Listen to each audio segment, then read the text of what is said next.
Ada sebuah fenomena kesehatan yang saat ini menurut saya ada yang janggal menurut saya.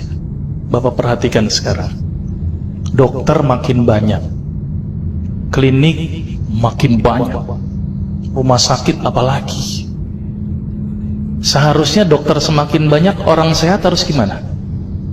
Harus banyak. Tapi apa kenyataan pada saat ini?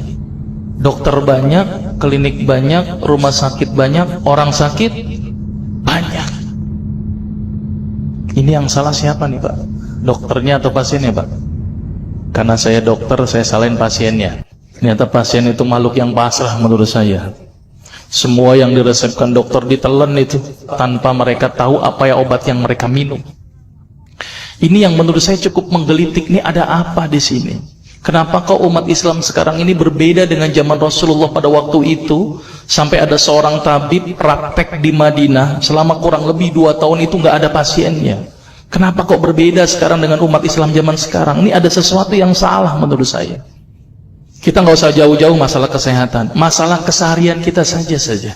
Itu ternyata sudah terjadi perbedaan yang luar biasa yang berhubungan dengan masalah kesehatan. Contoh, saya contohkan. Makan sehari berapa kali? 3 kali ya, katanya 3 kali. Padahal nih, ada yang mengatakan bahwa makan sebelum lapar, berhenti sebelum kenyang. Berapa kali berarti? Tidak 3 kali, terserah perut. Jadi patokan 3 kali sebenarnya dalam Islam itu tidak ada sebenarnya.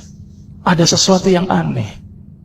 Maka itu saya sempat berpikir, ini jangan-jangan ini ada sebuah kesalahan dalam diri saya. Maka itu saya setelah lulus dokter, saya melanjutkan kuliah lagi, tapi tidak ngambil spesialis gitu ya. Jadi saya ngambil kuliah lagi jurusan tafsir hadis gitu ya. Ketika belajar hadis itu banyak sesuatu yang menurut saya luar biasa yang tidak pernah dikupas. Ya, ilmu kesehatan yang luar biasa tetapi tidak pernah dikupas. Nah, di situ saya bertemu dengan seorang ustadz. Kemudian ustadz itu bilang begini. Ini latar belakang saya kenapa saya belajar pengobatan Nabi. Ustadz itu bertanya kepada saya begini, "Dok, antum yakin gak sih dok kalau antum masuk surga?"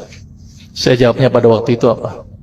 "Yakin Ustadz, saya masuk surga karena Allah menurut prasangka hambanya." Tapi Ustadz itu bilangnya lain. "Kayaknya antum masuk neraka deh." Waduh.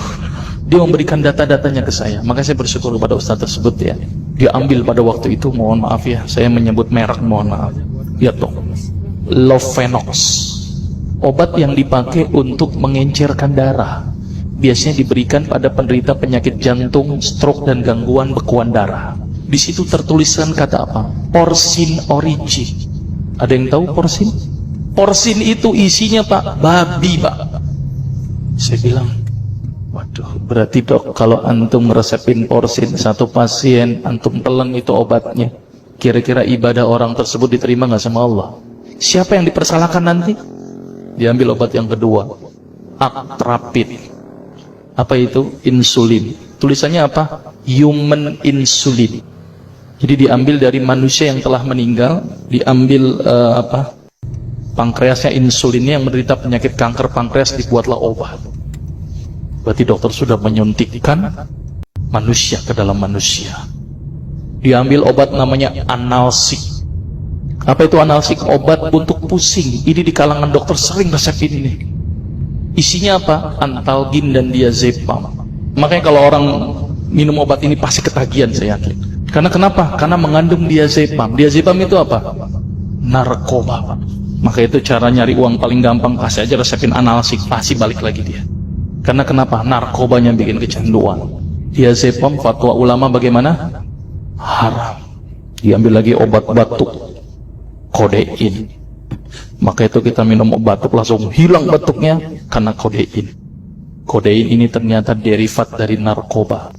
Berarti dokter sudah resepin narkoba. Diambil semua obat sirup di depan saya, lihat dok, ada nggak yang tidak mengandung alkohol? Semuanya mengandung alkohol. Sampai saya pikir, Masya Allah, berapa ribu pasien yang telah saya resepkan obat-obatan haram tersebut. Ini yang menjadi kegelisahan saya Pak. Terus kemudian saya melihat ada sesuatu yang salah. Kenapa? Karena agama Islam tidak dipelajari secara benar. Banyak umat Islam saat ini belajar akidah, belajar akhlak, belajar fikih. Tapi lihat, pernahkah umat Islam di sini belajar masalah kesehatan Islam? Sedikit sekali. Kajian-kajian tentang kedokteran Islam hampir tidak ada.